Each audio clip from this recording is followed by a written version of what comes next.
Veerayya sir ಅವರೇ, ಪೋತೆ sir ಅವರೇ ಹಾಗೂ ಎಲ್ಲ ಹಿರಿಯರೇ, ಗಣ್ಯರೇ, ಇವತ್ತು ನಾನೊಬ್ಬ ಕವಿಯಾಗಿ ಗುರುತಿಸಿಕೊಂಡ ಕಾರಣಕ್ಕಾಗ ಇದನ್ನ ಒಪ್ಕೊಂಡೆ. ಇವತ್ತು ಅವ್ರು ಇರ್ಬೇಕಿತ್ತು, ಅವರ ಅನ್ಪ್ರೆಸೆನ್ಸ್ ಕಾಡ್ತಾ ಇತ್ತು, ಅದನ್ನ ಪೋತೆ ಸರ್ ತುಂಬಿಕೊಟ್ಟಿದ್ದಾರೆ. ಅಂದ್ರೆ ಅವ್ರು ಇದ್ದಿದ್ರೆ ಇನ್ನ ಕಾರ್ಯಕ್ರಮ ಚೆನ್ನಾಗಾಗ್ತಿತ್ತು ಅಂತ ನನ್ನ ಅನಿಸಿಕೆ. ಡಾಕ್ಟರ್ DS ವೀರಯ್ಯ ಸರ್ ಅವರ ಕಾವ್ಯವನ್ನ ನಾವು ಓದ್ಲಿಕ್ಕೆ ಪ್ರಾರಂಭ ಮಾಡಿದಾಗ ನನಗನ್ಸಿದ್ದು, ಇದು ಒಂದು ನೀರಿನ ಬಿಂದು ಕಡಲಾಗುವ ವಿಸ್ಮಯ ಅಂತ ನಾನೊಂದು ಟೈಟ್ಲ್ ಕೊಟ್ಟಿದ್ದೆ. ಯಾವುದೇ ಒಂದು ನದಿ, ಒಂದು ಹಳ್ಳ ಹರಿತದೆ ಸ್ಟಾರ್ಟಿಂಗ್ ಅಲ್ಲಿ, ನದಿ, ನಾವೇನ್ ನದಿಯನ್ನು ನೋಡ್ತೀವಿ, ಅಗಾಧವಾದಂತಹ ನದಿ, ಅದು ಒಂದೇ ಸರಿ ನದಿಯಾಗಿ ಆ ಸಮಾಜವನ್ನ ಒಳಗಾದಂತಹ ಬದ್ಧತೆ ಉಳ್ಳ ಕಾವ್ಯ ಆಗ್ತದೆ. ಹಾಗಾಗಿ ಒಂದು ಸಮಾಜದ ಅಭಿವೃದ್ಧಿಗೆ ಒಂದು ಮೂಲಭೂತ ಸೌಕರ್ಯಗಳು ಎಷ್ಟು ಮುಖ್ಯನೋ ಹಾಗೆ ಒಂದು ದೇಶದ ಶ್ರೇಯೋಭಿವೃದ್ಧಿಗೆ ಅವಶ್ಯಕವಾದ ಮತ್ತು ಅನೇಕ ಮುಖ್ಯವಾದ ಸಾಧನಗಳಲ್ಲಿ ಸಾಹಿತ್ಯ ಕೂಡ ಒಂದು ಸಮಾಜ ಬೆಳವಣಿಗೆ ಆಗ್ಬೇಕಂದ್ರೆ ಮೂಲಭೂತ ಸೌಕರ್ಯಗಳಿದ್ರೆ ಸಾಲದು, ಅಧಿಕಾರಿಗಳಿದ್ರೆ ಸಾಲದು, ಸಾಹಿತ್ಯ ಕೂಡ ಒಂದು ಆತ್ಮ ಆಗಿ ಕೆಲಸ ಮಾಡ್ಬೇಕು ಅಂತ. ಈ ಮಾತನ್ನ BM ಶ್ರೀಕಂಠಯ್ಯನವರು ಹೇಳಿದ್ರು. BM ಶ್ರೀ ಅವರ ಈ ಮಾತು ಸದಾ ಸಮಾಜಮುಖಿ ಚಲನೆಯ ಮತ್ತು ಸಮಾಜ ನಿಂತ ನೀರಾಗಬಾರದು, ಹರಿತಾ ಇರಬೇಕು ಅನ್ನುವ ಕಾರಣಕ್ಕೆ ಈ ಮಾತನ್ನ ನಾನು ತೆಗೆದುಕೊಂಡೆ. ಬಹುಶಃ ಕನ್ನಡ ಸಾಹಿತ್ಯ ಇತಿಹಾಸವನ್ನು ಗಮನಿಸಿದಾಗ ಸಾಹಿತ್ಯ ಯಾವತ್ತೂ ಕೂಡ ಒಂದು ಚಿಕಿತ್ಸಕ ಬುದ್ಧಿಯಿಂದ ಕೆಲಸ ಮಾಡ್ತದೆ. ಆದಿಕವಿ ಪಂಪ ಕೂಡ ತಾನು ಅರಿಕೇಸರಿ ಆಸ್ಥಾನದಲ್ಲಿದ್ದು ಕಾವ್ಯ ಬರೆದು ಅರಿಕೇಸರಿಯನ್ನು ಮೆಚ್ಚಿಸಿದ್ರು ಕೂಡ ನೆನೆದಿರಣ್ಣ ಭಾರತದೊಳಿಂ ಅಂತೇಳಿ ಬರಿತಾ ಅವನ ಕರ್ಣ ರಸಾಯನ ಮಲ್ತೆ ಭಾರತಂ ಅಂತೇಳಿ ಕರ್ಣನನ್ನ ಹೇಗೆ ಮೇಲ್ಕೆ ಅಥವಾ ತಳಮೂಲದಿಂದ ಮೇಲ್ಕೆ ಎತ್ತಲಿಕ್ಕೆ ಪ್ರಯತ್ನ ಮಾಡ್ತಾನೋ ಹಾಗೆ ಕರ್ಣನ ಮೂಲಕ ಈ ಸಮಾಜಕ್ಕೆ ಕೆಲವು ಪ್ರಶ್ನೆಗಳನ್ನು ಕೂಡ ಕೇಳಿಸಿದ್ದಾನೆ. ಕುಲಮೇನ್ ಮುನ್ನಂ ಉಗ್ಗಡಿ ಪಿರೇಮ್ಗಳ ಕುಲಂ ಕುಲಮಲ್ತು ಚಲಂ ಕುಲಂ ಗುಣಂ ಕುಲಂ ಅಭಿಮಾನ ಮುಂದೆ ಕುಲಂ ಅಂತ. ಅಂದ್ರೆ ಈ ಕುಲದ ಪ್ರಶ್ನೆ ಬಂದಾಗ ಯಾಕೆ ಈ ಕುಲಮೂಲ ಅಥವಾ ಸಾಹಿತ್ಯದ ಹಿನ್ನೆಲೆಯನ್ನು ನಾನು ಮಾತಾಡ್ತಿದ್ದೀನಿ ಅಂತಂದ್ರೆ, ಶೋಷಿತ ಸಮುದಾಯಗಳು ಅಥವಾ ದಲಿತ ವರ್ಗ ಅಂತ ನಾವೇನಿದ್ದೀವಿ, ಇವತ್ತು ಅಟ್ಲೀಸ್ಟ್ ನಾವು ಮಾತನಾಡ್ಲಿಕ್ಕಾದ್ರೂ ಧ್ವನಿ ಇದೆ, ಬರೀಲಿಕ್ಕೆ ಧ್ವನಿ ಇದೆ. ಪೋತೆ ಸರ್ ಬೆಳಗ್ಗೆ ಮಾತಾಡ್ಬೇಕಾದ್ರೆ ಹೇಳ್ತೀವಿ, B. ಶ್ಯಾಮ್ ಸುಂದರ್ ಅವರು ಇಡೀ ದಕ್ಷಿಣ ಕರ್ನಾಟಕದಲ್ಲಿ ಕಡದಂತ ಚಳುವಳಿ ಆಗಿರ್ಬೋದು, ಸಿದ್ಧಲಿಂಗನವರು ಆಗಿರ್ಬೋದು, ಅಥವಾ ದೇವನೂರು ಮಹಾದೇವ ಸರ್ ಆಗಿರ್ಬೋದು, ಆನಂತರ ಬಂದಂತಹ ಪೋತೆ ಸರ್ ಅವರ ಬರಹಗಳು ಅಥವಾ ಮುಳ್ಳೂರು ನಾಗರಾಜ್ ಸರ್ ಅವರ ಬರಹಗಳು, ನಮ್ಮ ಸರ್ ಇಲ್ಲೇ ಕೂತಿದ್ದಾರೆ, ಹೀಗೆ ಅನೇಕ ಇವರೆಲ್ಲರ ಬರವಣಿಗೆಗಳು ಕೂಡ ನಮ್ಗೆ ಧ್ವನಿಯಾದವು. ಹಾಗಾಗಿ ಪಂಪ ಆ ಪ್ರಶ್ನೆಯನ್ನು ಎತ್ತುತ್ತಾ ಆ ಕುಲಕ್ಕೆ ಸಂಬಂಧಿಸಿದಂತ ಪ್ರಶ್ನೆಗಳನ್ನ ಅದರ ವಿಮೋಚನೆಗೆ ಪ್ರಯತ್ನ ಪಡ್ತಾನೆ, ಅಂದ್ರೆ ಅದರಿಂದ ಆಚೆಗೆ ಬರ್ಲಿಕ್ಕೆ. ಹಾಗೆ ಒಬ್ಬ ದಲಿತನಾದಂತವನು ಬರ್ಲಿಕ್ಕೆ ಪ್ರಾರಂಭ ಮಾಡ್ದ ಅಂದ್ರೆ ಅವನು ವಿಮೋಚನೆಗೆ ಪ್ರಾರಂಭ ಆಗಿದ್ದಾನೆ ಅಂತ, ವಿಮೋಚನೆಯ ಕಡೆ ನಡೀತಾ ಇದ್ದಾನೆ ಅಂತ. ಹಾಗಾಗಿ ಈ ಸಮಾಜದವನ್ನು ಕೂಡ ತನ್ನ ಜೊತೆಗೆ ವಿಮೋಚನೆ ನಡೆಸಲಿಕ್ಕೆ ಈ ಕಾವ್ಯ ಬಹಳ ಮುಖ್ಯ ಆಗ್ತದೆ. ಆನಂತರ 12ನೇ ಶತಮಾನದ ವಚನಕಾರರು ಈ ಕೆಲಸವನ್ನ ತುಂಬಾ ಚೆನ್ನಾಗಿ ಮಾಡ್ತಾ ಹೋದ್ರು. ಬಸವಣ್ಣ ನೆಲವೊಂದೇ ಒಲಗೇರಿ ಶಿವಾಲಯಕ್ಕೆ, ಜಲವೊಂದೇ ಶೌಚಾಚಮನಕ್ಕೆ ಅಂತ ಹೇಳ್ತಾ ಆ ಕಾವ್ಯವನ್ನ ಕಟ್ತಾನೆ ತನ್ನ ಕುಲದ ನೆಲೆಯನ್ನು ತಾನೇ ಪ್ರಶ್ನೆ ಮಾಡ್ಕೊಳ್ತಾ, ಚೆನ್ನಯ್ಯನ ಮನೆಯ ದಾಸನ ಮಗನು, ಡೋಹರ ಕಕ್ಕಯ್ಯನ ಮಗೆಯ ದಾಸಿಯ ಮಗಳು, ಇಬ್ಬರು ಹೊಲಕ್ಕೆ ಹೋಗಿ ಬೆರಣಿಯ ಆಯಲು ಹೋಗಿ ಸಂಗಮ ಮಾಡಿದರು ಅನ್ನುವ ಮಾತನ್ನ ಹೇಳ್ತಾ ತನ್ನ ಕುಲದ ನಿರಾಕರಣೆಯನ್ನು ಮಾಡ್ಕೊಳ್ತಾನೆ, ತಾನು ಇಡೀ ಸಮಾಜವನ್ನ ಒಟ್ಟಿಗೆ ಕಟ್ಟುವ ಪ್ರಯತ್ನ ಮಾಡ್ತಾನೆ. ಅಂದ್ರೆ ಇಷ್ಟೆಲ್ಲ ಯಾಕೆ ನಾನು ಒಂದು ಉದಾಹರಣೆಯನ್ನು ತೆಗೆದುಕೊಂಡೆ ಅಂದ್ರೆ, ನಮ್ಮ DS ವೀರಯ್ಯನವರ ಕಾವ್ಯಕ್ಕೆ ಅವರು ಉದ್ಭವ ಮೂರ್ತಿ ಅಲ್ಲ, ಅಥವಾ ತಾನೇನೋ ಒಂದು ಸಾಹಿತ್ಯವನ್ನ ಬರಿತಾ ನಾನು ಕವಿಯಾದವನು ಅಂತಲ್ಲ. ಅಂದ್ರೆ ಪಂಪನಿಂದ ಕುವೆಂಪುವರೆಗೆ ದೇವನೂರು ಮಹಾದೇವ, ಸಿದ್ಧಲಿಂಗ ಎಲ್ಲರ ಆದಿಯಾಗಿ ಅವರ ಬೆನ್ನಿಗಿರ್ತಕ್ಕಂಥ ಇದು ಒಂದು ಸಮೃದ್ಧವಾದಂತಹ ಒಂದು ಈ ಪ್ರಶ್ನೆಯ ಅಥವಾ ಕುಲದ ಮೂಲದ ಪ್ರಶ್ನೆಯನ್ನ ಆಗ್ತಕ್ಕಂಥ ಒಂದು ಕಾವ್ಯ ಪರಂಪರೆ ಅವರ ಬೆನ್ನಿಗಿದೆ. ಆ ಕಾವ್ಯ ಪರಂಪರೆಯ ಜೊತೆಗೆ ಅನುಸಂಧಾನ ಮಾಡ್ತಾನೆ ಸಮಾಜಮುಖಿಯಾಗಿ ಕೆಲಸ ಮಾಡಿದವರು DS ವೀರಯ್ಯನವರು. ಹೀಗೆ ನಂತರ 14-16ನೇ ಶತಮಾನದಲ್ಲಿ ಈ ಪ್ರಶ್ನೆಗಳನ್ನ ಹಾಕಿದವನು ಕನಕದಾಸರು ಪ್ರಶ್ನೆ ಕೇಳ್ತಾರೆ, ಕುಲವೆಂದು ಹೊಡೆದಾಡದರೆ ನಿಮ್ಮ ಕುಲದನೇನೇನ, ಹೀಗೆ ಆ ಕುಲದ ಪ್ರಶ್ನೆಯನ್ನ ಎತ್ತುತ್ತಾ ಹೋದ್ರು. ನಂತರ 19ನೇ ಶತಮಾನದಲ್ಲಿ ವಸಾಹತುಶಾಹಿ ವ್ಯವಸ್ಥೆ ಬಂದಾಗ ಈ ಜಡ್ಡುಗಟ್ಟಿದಂತಹ ಈ ಸಮಾಜಕ್ಕೆ ಉಳಿಪೆಟ್ಟನ್ನು ಕೊಟ್ಟವರು ಈ ಧರ್ಮದ ಸಂಕುಚಿತತೆಯನ್ನ ಬಿಚ್ಚಿಡ್ತಾ ನಮ್ಮನ್ನ ಎಲ್ಲ ಎಚ್ಚರಗೊಳಿಸಿದವರು ಶಿಶುನಾಳ ಶರೀಫು, ಕಡ್ಕೊಳ್ ಮಡಿವಾಳಪ್ಪ, ಮಹಾಲಿಂಗರಂಗ, ಚಿದಾನಂದ ಅವಧೂತ, ಜಲಾಲುದ್ದೀನ್ ರೂಮಿ, ಹೀಗೆ ಅನೇಕ ತತ್ವಪದಕಾರರು ತಮ್ಮ ಭಾವನಿಷ್ಠವಾದಂತಹ ಅನುಸಂಧಾನವನ್ನ ಈ ಸಮಾಜಕ್ಕೆ ಕೊಡ್ತಾ ಬಂದರು. ನಂತರ ಕುವೆಂಪು ಕೊಟ್ಟ ಒಂದು ಮಹತ್ವದ ಕಾಲಘಟ್ಟ ಕುವೆಂಪು ಕಾಲಘಟ್ಟ. ಕುವೆಂಪುರವರು ಕೂಡ ಒಂದು ಸೃಜನಶೀಲ ಅಭಿವ್ಯಕ್ತಿಯಾಗಿ ತಮ್ಮ ಜಲಗಾರ, ಶೂದ್ರ ತಪಸ್ವಿ, ಹೀಗೆ ಅನೇಕ ನಾಟಕಗಳಲ್ಲಿ, ಕಾದಂಬರಿಗಳಲ್ಲಿ ಎಲ್ಲ ಬರೀತಾ ಹೋದ್ರು. ಅದಷ್ಟೇ ಅಲ್ಲ, ಅವರು ಹೇಳ್ತಾನೆ ಇಲ್ಲಿ ಯಾರು ಮುಖ್ಯರಲ್ಲ, ಇಲ್ಲಿ ಯಾರು ಮುಖ್ಯರಲ್ಲ ಅಂದ್ರೆ ಒಂದು ಕಾವ್ಯವನ್ನ ತನ್ನ ಬಿಡುಗಡೆ, ಸಮಾಜದ ಬಿಡುಗಡೆ ಮತ್ತು ಇಡೀ ಸಮಾಜ ಯಾವ ಕಡೆ ಹೋಗ್ಬೇಕು ಅನ್ನುವ ಒಂದು ದೃಷ್ಟಿಕೋನವನ್ನ ಹಾಕೊಟ್ಟಂತಹ ಒಂದು ವಿಶ್ವ ಚೈತನ್ಯಮಯವಾದಂತಹ ಮತ್ತು ಜಡ ಮತ್ತು ಜೀವಗಳಿಗೆ ಒಂದು ವಿಶಿಷ್ಟತೆಯನ್ನ ಕಲ್ಪಿಸ್ಕೊಡ್ತಕ್ಕಂಥ ಕಾವ್ಯವನ್ನ ರಚಿಸಿದರು. ಜೊತೆಗೆ ಈ 70ರ ದಶಕದಲ್ಲಿ ಈ ಎಲ್ಲ ಪ್ರವಾಹದ ಆದಿಯಾಗಿ ಸ್ಫೋಟಗೊಂಡಿದ್ದು 70ರ ದಶಕದಲ್ಲಿ ದಲಿತ ಸಂಘರ್ಷ ಸಮಿತಿಯ ಕುರಿತು ನಾನು ಹೆಚ್ಚು ಮಾತನಾಡ್ಲಿಕ್ಕೆ ಹೋಗಲ್ಲ, ಅದೆಲ್ಲರೂ ತಮ್ಗೆ ಈಗಾಗಲೇ ಗೊತ್ತಿದೆ. ಸಮಾಜದ ಕಟ್ಟಕಡೆಯ ಮನುಷ್ಯನಲ್ಲಿ ಅಂತರ್ಗತವಾಗಿದ್ದ ಕೀಳರಿಮೆಯನ್ನು ಹೋಗಲಾಡಿಸಿ ತಮಗೆ ಆಗುತ್ತಿದ್ದ ಅನ್ಯಾಯವನ್ನು ಪ್ರತಿಭಟಿಸಲು ಈ ಕಾವ್ಯ ಸಹಾಯ ಆಗಿತ್ತು. ಅಸ್ಪೃಶ್ಯತೆಯಲ್ಲಿ, ನೋವಿನಲ್ಲಿ ಬೆಂದ ಮನಸ್ಸುಗಳು ತಮ್ಮ ತಾಳ್ಮೆಯ ಕಟ್ಟೆ ಹೊಡೆದು ಬೀದಿಗಿಳಿದಾಗ ಸಿದ್ಲಿಂಗನವರ ಇಕ್ಕರ್ಲ ಒದಿರ್ಲ ಎಂಬ ಬೆಂಕಿ ಉಂಡೆ ಅಂತ ಕಾವ್ಯ ಹೊರಗಡೆ ಬಂತು. ದೊಡ್ಡೇಗೌಡರ ಬಾಗಿಲಿಗೆ ನಮ್ಮ ಮೂಳೆ ತೋರಣ ಅನ್ನುವ ಮಾತುಗಳು ಕೂಡ ಹೊರಗಡೆ ಬಂತು. ಬಾಬಾ ಸಾಹೇಬ್ ಅಂಬೇಡ್ಕರ್ ಅವರ ಶಿಕ್ಷಣ, ಸಂಘಟನೆ, ಹೋರಾಟ ಎಂಬ ತಾತ್ವಿಕ ಚಿಂತನೆಗಳ ಫಲ ದಲಿತ ಸಂಘರ್ಷ ಸಮಿತಿಯ ಹೋರಾಟದ ಒಟ್ಟೊಟ್ಟಿಗೆ ಕೆ.ಬಿ. ಸಿದ್ದಯ್ಯ, ಮುಳ್ಳೂರು ನಾಗರಾಜ್, ಮೂಡ್ನಾಕರ್ ಚಿನ್ನಸ್ವಾಮಿ, ಹೀಗೆ ದಲಿತ ಸಂಘರ್ಷ ಸಮಿತಿಯ ಬಾಬಾ ಸಾಹೇಬರ ಚಿಂತನೆ ಸೃಜನಶೀಲ ನೆಲೆಗಳನ್ನ ವಿಸ್ತರಿಸ್ತಾ ಹೋಯಿತು. ನಂತರ ಬಯಲೆಂಬ ಬಯಲು ಬಯೋಪಿಕ್ ಕಾದಂಬರಿಯ ಮೂಲಕ ಅದು ಪೋತೆ ಸರ್ ತುಂಬಾ ಅಂದ್ರೆ ಅವ್ರ ಎದುರುಗಡೆ ಕೂತಿದ್ದಾರೆ ಅಂತ ಅವ್ರನ್ನ ಹೊಗಳ್ತಾ ಇಲ್ಲ, ಅಥವಾ ಇವತ್ತಿನ ತಾತ್ವಿಕತೆ ಮತ್ತು ದಲಿತ ಸಾಹಿತ್ಯದ ವಿಸ್ತಾರವನ್ನು ಗಮನಿಸಿದಾಗ ಬಾಬಾ ಸಾಹೇಬರನ್ನ ಕಾವ್ಯ, ನಾಟಕ ಮತ್ತು ಬೇರೆ ಬೇರೆ ಕಾದಂಬರಿ ಸೇರಿದಂತೆ ಅನೇಕ ಎಲ್ಲ ಪ್ರಕಾರಗಳಲ್ಲಿ ತಂದವರು ಪೋತೆ ಸರ್ ಒಬ್ರು ಮೊದಲಿಗೆ ಕರ್ನಾಟಕದಲ್ಲಿ. ಹಾಗಾಗಿ ಈ ಸೃಜನಶೀಲ ಕೃತಿಗಳಲ್ಲೂ ಕೂಡ ಬಾಬಾ ಸಾಹೇಬರ ಚಿಂತನೆಗಳು ಬೆಳೆದು ಬಂತು. ನಂತರ ಅಣ್ಣ ಸುಬ್ಬುವಲೇರ್ ಅವರು ಬರೀತಾರೆ, ಮಳೆ ಬರಲಿ ಎಲ್ಲ ಲೋಕದ ಎಲ್ಲರ ಮನೆಯ ಮೇಲೆ ಅಂತ ಒಂದು ಜೀವ ಕಾರುಣ್ಯದ ಚಿಂತನೆಯನ್ನ ಕೊಟ್ಟರು. ಅದನ್ನೇ ನಮ್ಮ ಮಾಲ್ಗತ್ತಿ ಸರ್ ಅದನ್ನು ಸ್ವಲ್ಪ ವಿಸ್ತರಿಸಿ ಅದನ್ನ ಇದು ಸೃಜನಶೀಲತೆಯ ಜೊತೆಗೆ ಸೀಮಾತೀತ ಅನ್ನುವ ಒಂದು ಪರಿಕಲ್ಪನೆಯನ್ನು ಕೊಡ್ತಾರೆ. ಅಂದ್ರೆ ಇವತ್ತು ಎಲ್ಲರ ಮನಸ್ಸಲ್ಲಿರೋದು SC ST ದಲಿತ ಅಂದ್ರೆ ಮುಗಿದೋಯ್ತು, SC ST ಸೀಮಿತ ಮಾಡಿಟ್ಟಿದ್ದಾರೆ. ನನ್ನ ಪ್ರತಿ ಕ್ಲಾಸ್ಗಳಲ್ಲಿ ನಾನು ವಿದ್ಯಾರ್ಥಿಗೆ ಹೇಳ್ತಿರ್ತೀನಿ, ವಿದ್ಯಾರ್ಥಿಗಳಲ್ಲಿ ಪಾಠ ಮಾಡ್ಬೇಕಾದ್ರೆ SC ST ಮಾತ್ರ ಅಲ್ಲ, ದಲಿತ ಅಂದ್ರೆ ಎಲ್ಲ ಜಾತಿಯ ಬಡವರು, ಎಲ್ಲ ಜಾತಿಯ ನೊಂದವರು ಕೂಡ ದಲಿತರೇ ಅಂತ. ದಲಿತ ಸಂಘರ್ಷ ಸಮಿತಿ ಹುಟ್ಟಿದೆ ಬೇರೆಯ ಯಾವುದೋ ಒಂದು ತಳ ಸಮುದಾಯದ ಬೇರೊಂದು ಜಾತಿಯ ಒಂದು ಹೆಣ್ಮಗಳ ಹಕ್ಕಿಗಾಗಿ ಅಥವಾ ಅವಳ ಹಕ್ಕಿಗಾಗಿ ಹೋರಾಟ ಮಾಡ್ತಾ ಹುಟ್ಟಿದ್ರು. ಹೀಗಾಗಿ ಸೀಮಾತೀತವಾದಂತಹ ಒಂದು ಚಿಂತನೆಯನ್ನು ಒಂದು ದಲಿತ ಸಾಹಿತ್ಯದ ಹರಹು ಹೊಂದಿತ್ತು. ಈ ಎಲ್ಲ ಅರ್ಹಗಳನ್ನ ಮೇಳೈಸಿಕೊಂಡು ಒಂದು ನೀರಿನ ಬಿಂದು ಹಳ್ಳವಾಗಿ ಎರಿದು ತನ್ನ ಅರ್ಹನ ವಿಸ್ತರಿಸಿಕೊಳ್ಳುತ್ತಾ ಹರಿಯುತ್ತಾ ಆ ಆವರಣಕ್ಕೆ ದಕ್ಕುವ ಎಲ್ಲ ಕಷ್ಟ ಕಾರ್ಪಣೆಗಳನ್ನು ಮೀರಿ ನದಿಯಾಗುವ ವಿಸ್ಮಯವಿದೆಯಲ್ಲ, ಆ ವಿಸ್ಮಯವನ್ನ ನಾವು DS ವೀರಯ್ಯನವರ ಕಾವ್ಯದಲ್ಲಿ ಕಾಣ್ಬೋದು. ಈ ಎಲ್ಲ ಸಾಹಿತ್ಯದ ಚಿಂತನೆಯ ಧಾರೆ ಇಲ್ಲಿ ಬಂದಿರೋದನ್ನ ನಾವು ಕಾಣ್ತೇವೆ. DS ವೀರಯ್ಯನವರ ಸೃಜನಶೀಲ ಗದ್ಯದಲ್ಲಿ ಪರಿಣಿತಿ ಸಾಧಿಸಿರುವಂತೆ ಕವಿತೆಗಳನ್ನು ಕಟ್ಟುವುದರಲ್ಲೂ ಸ್ವಪ್ರತಿಭೆಯನ್ನ ಮೆರೆದಿದ್ದಾರೆ.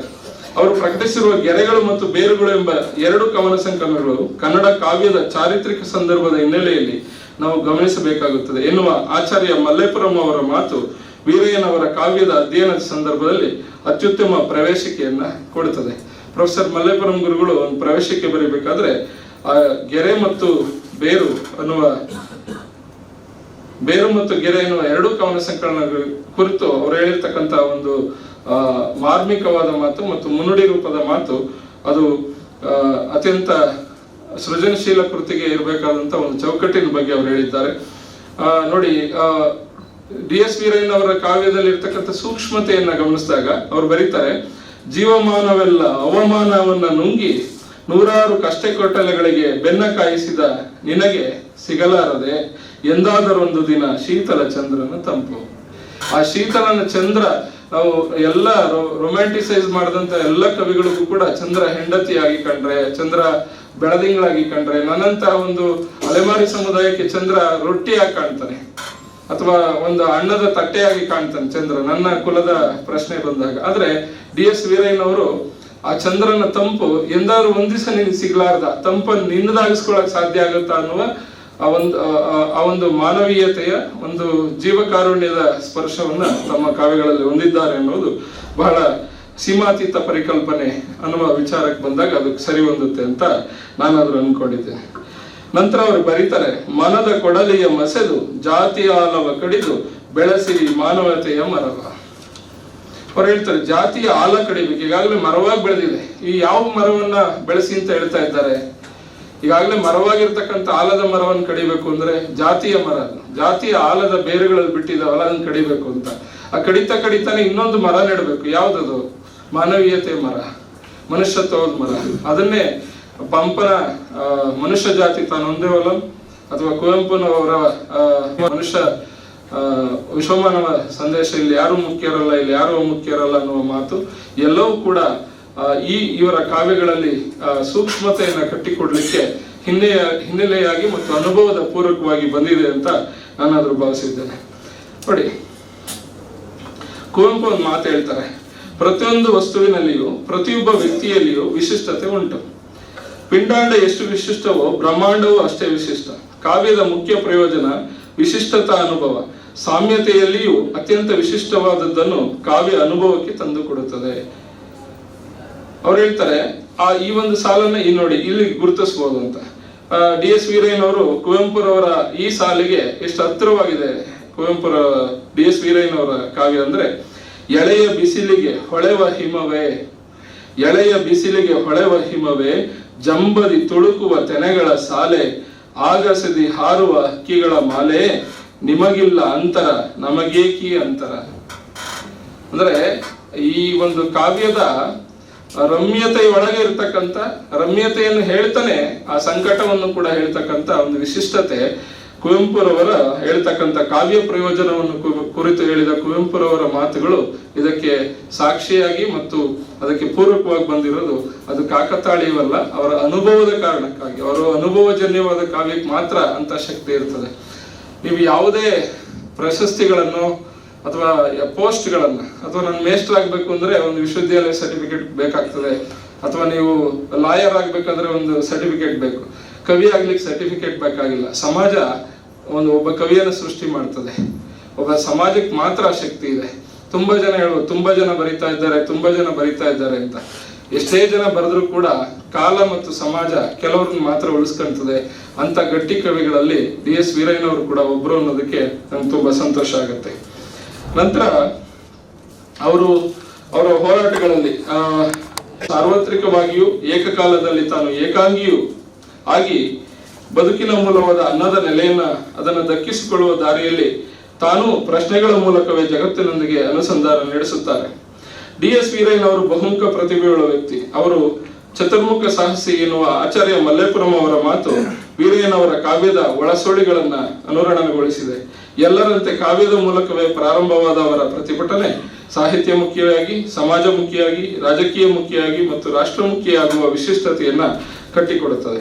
ಆ ವಿಶಿಷ್ಟತೆಯ ಹೂವು ಅರಳುವಾಗ ತನ್ನ ಕಂಪನ್ನ ಸುತ್ತಲ ವಾತಾವರಣದಲ್ಲಿ ಪಸರಿಸುವಂತೆ ಅವರ ಚತುರ್ಮುಖ ವ್ಯಕ್ತಿತ್ವದ ಗಾಳಿಗಂಧವನ್ನ ಓದುಗರಿಗೆ ಪಸರಿಸುತ್ತದೆ. ಯಾವುದೇ ವ್ಯಕ್ತಿ ತಾನು ಜೀವಿಸುವ ಜೀವನವನ್ನ ತಾನಿರುವ ಬಿಂದುವಿನಿಂದ ತನ್ನನ್ನು ಎತ್ತರಕ್ಕೆ ಏರಿಸಿಕೊಳ್ಳಲು ಸದಾ ಪ್ರಯತ್ನಿಸುತ್ತಾನೆ. ತನ್ನ ಬದುಕಿನಲ್ಲಿರುವ ತಲ್ಲಣಗಳೊಂದಿಗೆ ಸದಾ ಹೋರಾಡುತ್ತಾ ತನ್ನ ಅರ್ಹನ ವಿಸ್ತರಿಸಿಕೊಳ್ಳುವಾಗ ಅವನಿಗೆ ಒಂದು ಕಾವ್ಯ ಹರಿಗೋಲಾಗಿ ಕಾಣುತ್ತದೆ. ಭೌತಿಕ ತಲ್ಲಣಗಳನ್ನು ಶಮನ ಮಾಡಬಲ್ಲ ಅಸ್ತ್ರ ಆತನಿಗೆ ಪ್ರತಿಭೆಯ ರೂಪದಲ್ಲಿ ಪ್ರಕಟಗೊಳ್ಳುತ್ತದೆ. ಪ್ರತಿಯೊಬ್ಬ ವ್ಯಕ್ತಿಯಲ್ಲೂ ಪ್ರತಿಭೆ ಅಂತರ್ಗತವಾಗಿರುತ್ತದೆ. ವ್ಯಕ್ತಿ ತನ್ನತನವನ್ನ ಕಂಡುಕೊಂಡು ತನ್ನ ದಾರಿಯಲ್ಲಿ ನಡೆದರೆ ಪ್ರತಿಭೆ ತಾನಾಗಿ ಬೆಳೆಯುತ್ತದೆ. DS ವೀರಯ್ಯ ಅವರ ಗೆರೆ ಪದ್ಯವು ಅವರ ಸುಪ್ತ ಮನಸ್ಸಿನಲ್ಲಿರುವ ತನ್ನ ಒಡಲದನಿಯ ತಲ್ಲಣಗಳನ್ನು ಮೀರುವ ಭರವಸೆಯ ಗೆರೆಯಾಗಿ ನಿಚ್ಚಳವಾಗಿ ಕಾಣುತ್ತದೆ. ಈ ಕಾವ್ಯ ಅವರ ಗೆರೆಯ ಸಂಕಲನದಲ್ಲಿ ಕಾವ್ಯ ಅವರ ಬದುಕಿನ ಗೆರೆ ಹೇಗಿರಬೇಕು ಅಂತೇಳಿ ಸ್ಫೂರ್ತಿ ರೂಪವಾದ ಮತ್ತು ಪ್ರತಿಭಾ ರೂಪವಾದ ಗೆರೆಯಾಗಿ ಕಂಡು ಬಂದಿದೆ. ಅವ್ರು ಹೇಳ್ತಾರೆ, ಎಣ್ಣೆ ಕಾಣದ ಕೂದಲುಗಳು ಸುಕ್ಕು ಹಿಡಿದ ದೇಹಗಳು, ಕಳೆಗುಂದಿದ ಮುಖಗಳು, ಚಿಂದಿ ಬಟ್ಟೆಯ ಜೀವಗಳು, ಗುಳಿಬಿದ್ದ ಕಣ್ಣುಗಳು, ಸವೆದು ಬಗ್ಗಿದ ಮೂಳೆಗಳು, ಕಥೆಕಾವ್ಯದ ವಸ್ತುಗಳು, ವ್ಯಂಗ್ಯಚಿತ್ರದ ಗೆರೆಗಳು.